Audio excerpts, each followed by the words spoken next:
Hey guys, welcome back to the channel. This is Ayushi Verma from Investor Learn Academy, and today I'm here to discuss the technical analysis outlook for the Nifty, Bank Nifty and dollar INR। तो बात करेंगे हमने आज market में जो भी levels and direction discuss किया वो किस तरह से फुलफिल हुआ और कल हम क्या डायरेक्शन एंड लेवल्स देख सकते हैं तीनों सेगमेंट्स में। क्विकली स्टार्ट करेंगे हम सबसे पहले निफ्टी के साथ।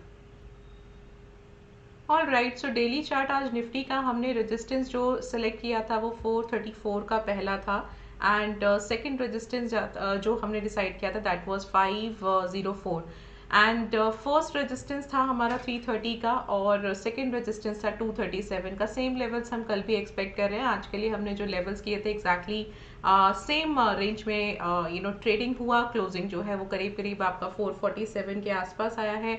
सो कहने का क्या मतलब है कि जो 434 का एक रेजिस्टेंस है उसके आसपास कहीं पे क्लोजिंग आया है। एक कंसोलिडेशन एक्सपेक्ट किया था, the same thing has happened. तो देखिए अब यहाँ से हम नेक्स्ट क्या मोमेंटम एक्सपेक्ट कर सकते हैं कल के लिए, चलिए वो बात करते हैं। तो यहाँ पे जो क्लोजिंग आई है वो एग्जैक्टली अपने रेजिस्टेंस पर आई है। ये 434 का जो रेजिस्टेंस है, पहले मैं फटाफट रेजिस्टेंस और सपोर्ट लेवल्स को मार्क कर लेती हूँ। ये दो लेवल्स आपके रेजिस्टेंस हो गया, दो लेवल हो गया सपोर्ट के, एक और दो। इसी रेंज के बीच में हम एक्सपेक्ट करेंगे कल निफ्टी को। एक रेजिस्टेंस में थोड़ा सा और मार्क कर लेती हूँ। सो देखिए यहाँ पे जो डेटा अब ओपन इंटरेस्ट का आ रहा है उस डेटा के थ्रू थोड़ा सा बुलिश मोमेंटम जरूर लग रहा है, बट ये जो भी बुलिश मोमेंटम होगा वो थोड़ा कंसोलिडेट होके होगा और ज़रूरी नहीं है कि एवरीडे आपको सिर्फ ग्रीन ग्रीन कैंडल्स मिलेगा। तो कल के लिए मैं थोड़ा सा कंसोलिडेशन एक्सपेक्ट कर रही हूँ कि अगर कल हमारी 434 के अबव क्लोजिंग आ गई, so may be tomorrow, may be day after tomorrow हम इमीडिएटली 504 का लेवल जो है वो देखेंगे। कल एक्सपायरी भी है तो थोड़ा वोलेटिलिटी रहने वाला है, बट कंसोलिडेशन एक व्यू हम एक्सपेक्ट कर रहे हैं निफ्टी के लिए। ये लेवल्स के साथ आप इसमें निफ्टी के लिए कल देख सकते हैं। चलिए अब अगर मैं ऑप्शनोलॉजी पर आ जाती हूँ तो क्यों ओपन इंटरेस्ट का डेटा बुलिश आ रहा है, चलिए एक बार ये भी बात कर लेते हैं। तो आप देख सकते हैं कि 300 पे बहुत सॉलिड एक सपोर्ट है और 300 से पहले 400 पर है। सो एवरी टाइम आज भी ऐसे ही हो रहा था बार बार कि whenever the price is coming to the 400 वहां से आपको एक अच्छा बाइंग दिख रहा था। तो बाइंग जो है हालांकि 500 तक एक एक्सपेक्टेशन था, बट बहुत ही क्लोज 500 कर जाकर वहां से अगेन फॉल हुआ। सो 500 एंड 600 थोड़ा सा हम एक अपसाइड लेवल्स हम ये दो ले सकते हैं। 600 तक का एक लेवल हम हाल फिलहाल में एक्सपेक्ट कर सकते हैं। सो दैट में भी अ पॉसिबिलिटी कल की हो सकता है गैप अप खुले, हो सकता है सस्टेन ना करे, एक ये प्रोबेबिलिटी हो सकता है, या यहीं कहीं खुल के थोड़ा सा आपको अपसाइड मोमेंटम दे। सो अगेन आपकी जो अपसाइड है that is there for the Nifty till 600 और डाउन साइड जो है मैक्सिमम दैट इज 300। तो 300 और 600 के बीच में निफ्टी हम एक्सपेक्ट कर रहे हैं कल के लिए। चलिए एक बार हम और प्रॉपरली लेवल्स को भी आइडेंटिफाई कर लेते हैं। So 500 can be our first resistance और इन केस ये ब्रेक करता है देन वी कैन टेक 600 का अनदर रेजिस्टेंस। तो ये दो रेजिस्टेंस हो गए हमारे अपसाइड के लिए। 400 का पहला सपोर्ट लेवल हो गया, ये ब्रेक करेगा देन वी कैन टेक 300 का अनदर सपोर्ट लेवल। सो ये दो लेवल्स जो है आपको यहाँ पे इजीली मिल सकते हैं। सो निफ्टी के लेवल्स हम डिस्कस कर चुके हैं। चलिए बैंक निफ्टी पर आ जाते हैं। All right, so bank Nifty में भी हमने सेम ही एक्सपेक्टेशन लिया था, एक कंसोलिडेशन विद स्लाइटली लेवल्स के बीच में, और एग्जैक्टली वैसे ही हुआ। जो क्लोजिंग आया है आया अभी भी 44,000 के बिलो है, but it's pretty near to the 44,000। So पहला जो रेजिस्टेंस है वो 44,011 के आसपास का है, 11-12 के आसपास का एक रेजिस्टेंस है, वही हम मार्क कर लेते हैं। दूसरा रेजिस्टेंस 44,168-170 के आसपास का है and third resistance is 44,420।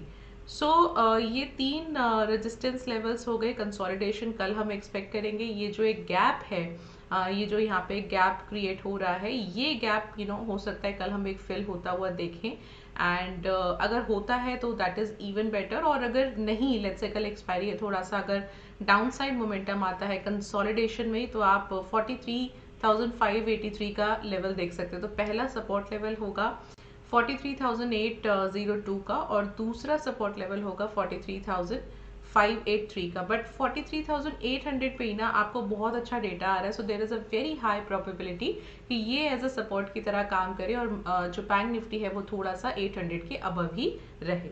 तीसरा एक और रेजिस्टेंस हम यहाँ पे मार्क कर लेते हैं विच इज कमिंग एट 43,444 के आसपास का। सो व्यू कंसोलिडेशन ही है कल के लिए भी, एंड मोस्ट प्रोबेबली आपको जो ये गैप है, ये गैप हम कल फिल होता हुआ देख सकते हैं। ऑप्शनोलॉजी पर अगर मैं आऊँ यहाँ पे, so we might able to see multiple resistance at 800, 700। आप देख सकते हैं 800 पे भी बहुत अच्छा सपोर्ट है, 700 पे भी है एंड 500 पर भी है। सो मल्टीपल सपोर्ट लेवल्स के साथ में आप अपसाइड जो है दैट इज 44,000, और आज थोड़ा डेटा बढ़ा जरूर है 44,200 एंड 400 एंड 500 की स्ट्राइक प्राइसेस में, but still the bank Nifty needs to close above 44,000 to go for the 44,500। तो ठीक है, पहले एक बार इसको 44,000 की एक बार क्लोजिंग देख लेते हैं and then we can see कि क्या हम एक्सपेक्ट कर रहे हैं। सो अगर मैं ओपन इंटरेस्ट लेवल्स पर आती हूँ तो मेरा पहला रेजिस्टेंस तो 44,000 ही होगा, एंड सेकेंड रेजिस्टेंस मुझे यहाँ पे नज़र आ रहा है 44,200 का। तो ये दो रेजिस्टेंस हो गए, but since these are very near buy levels, तो I will mark one more resistance at 44,400 का। ये तीन रेजिस्टेंस के साथ हम कल के लिए जा सकते हैं। एंड हाँ, तो आप देख सकते हो कि 800, 700 पे दोनों पे सिमिलर सा ही एक ओपन इंटरेस्ट आ रहा है, एंड बिकॉज कल एक्सपायरी भी है तो ये भी एक रीज़न है। And then we can mark 43,500। तो ये तीन सपोर्ट लेवल्स के साथ आप बैंक निफ्टी के लिए जा सकते हो। सो कंसोलिडेशन ही रहने वाला है कल भी, एंड थोड़ा सा हम शायद वोलेटिलिटी को थोड़ा ज़्यादा एक्सपेक्ट करें। डॉलर आईएनआर का हम ऑलरेडी डिस्कस कर चुके हैं 14 अगस्त की वीडियो में, so you can check out the video if you want to look at the dollar INR का व्यू. So this is all from my side. I hope you are getting some knowledge. So do subscribe the channel and like this video. I'll meet you tomorrow. Till then, be safe in the market and thank you so much for watching me.